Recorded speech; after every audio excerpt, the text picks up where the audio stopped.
ഇതൊരു സ്മൃതി മണ്ഡപമാണ്. ആരുടേതെന്നല്ലേ?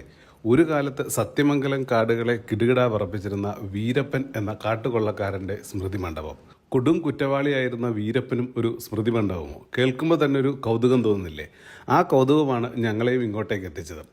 ഇത് കാവേരി നദിയുടെ തീരത്ത് മെട്ടൂർ ഡാമിനടുത്തുള്ള മൂലക്കാട് എന്ന് പറയുന്ന സ്ഥലമാണ്. ഒരു കാലത്ത് തമിഴ്നാട് കർണാടക സർക്കാരുകളുടെ ഉറക്കം കെടുത്തിയിരുന്ന വീരപ്പനെ STFലെ കെ വിജയകുമാറിന്റെ നേതൃത്വത്തിലുള്ള സംഘം വെടിവെച്ച് കൊല്ലുകയായിരുന്നു. അതിനുശേഷം വീരപ്പന്റെ ശവം മറവ് ചെയ്ത സ്ഥലമാണ് ഇത് ഇവരുടെ ഒരു ഫാമിലി പ്രോപ്പർട്ടിയാണ്.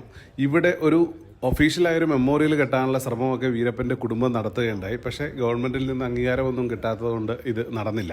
അതിൽ മറ്റൊരു കൗതുകകരമായ കാര്യമെന്ന് പറഞ്ഞാൽ ഈ വരുന്ന നിയമസഭാ തെരഞ്ഞെടുപ്പിൽ വീരപ്പൻ്റെ ഭാര്യ മുത്തുലക്ഷ്മിയും വീരപ്പൻ്റെ മകള് വിദ്യാറാണിയും ഇവിടെ വിവിധങ്ങളായ മണ്ഡലങ്ങളിൽ മത്സരിക്കുന്നുണ്ട് തെരഞ്ഞെടുപ്പിൽ മറ്റ് പല പാർട്ടികളിലുമായിട്ട്. അങ്ങനെ നാളെ ഇവിടെ ഔദ്യോഗികമായി തന്നെ വീരപ്പന് ഒരു സ്മൃതിമണ്ഡപം ഉയർന്നാൽ അത്ഭുതപ്പെടേണ്ടതില്ല കേട്ടോ.